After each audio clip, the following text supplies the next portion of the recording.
22,500 কোটি টাকার তারল্য সহায়তা পাওয়ার পরও 6 ব্যাংকে গ্রাহকের আক্ষেপ পুরোপুরি যায়নি। রিজভী নেওয়াজের রিপোর্ট।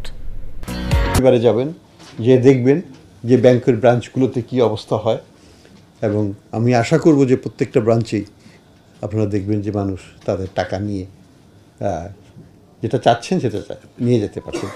বৃহস্পতিবার বাংলাদেশ ব্যাংকের গভর্নর ডক্টর আহসান এইস মনসুরের এই বক্তব্যে আশাবাদী হয়ে কুমিল্লা থেকে স্ত্রীসহ ঢাকায় হোটেল ভাড়া করে আছেন মোহাম্মদ মনির হোসেন।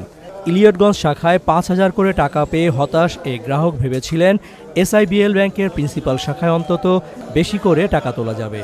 তা আর হলো কই। গভর্নর পরশুদিন বলো না টাকা যা চান তা পাবেন, এখন কেন 5,000 টাকা বলতেছে?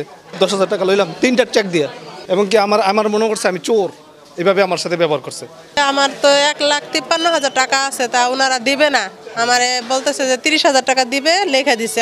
তবে ন্যাশনাল ব্যাংক, ফার্স্ট সিকিউরিটি ইসলামী ব্যাংক, ইউনিয়ন ব্যাংক এবং গ্লোবাল ইসলামী ব্যাংকের শাখায় দেখা গেছে গ্রাহকের উপস্থিতি একেবারে নেই। গ্রাহকের আস্থা ফিরতে শুরু করছে বলে দাবি করেছেন ব্যাংকের ম্যানেজাররা।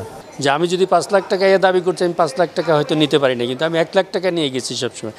নতুন ম্যানেজার সাহেব আসছেন, উনি আমাকে আশ্বস্ত করেছেন যে স্যার আপনি যেটা চেয়েছেন সেটা 2 দিন পরে আপনি পেয়ে যাবেন, কোনো অসুবিধা নেই। বাংলাদেশ ব্যাংকের ঘোষণার পর থেকে মানুষের ভিতর যে আতঙ্ক ছিল, সেই আতঙ্কটা অনেকাংশেই কেটে গেছে। কাস্টমাররা সেই পজিটিভ ভাইবসের জন্য তারা একটু আশান্বিত হয়েছে এবং আমাদের প্রতি আস্থা রাখছে। বাংলাদেশ ব্যাংক থেকে তারল্য সহায়তা পাওয়া অন্য 2 ব্যাংক হলো বাংলাদেশ কমার্স ব্যাংক এবং এক্সিম ব্যাংক।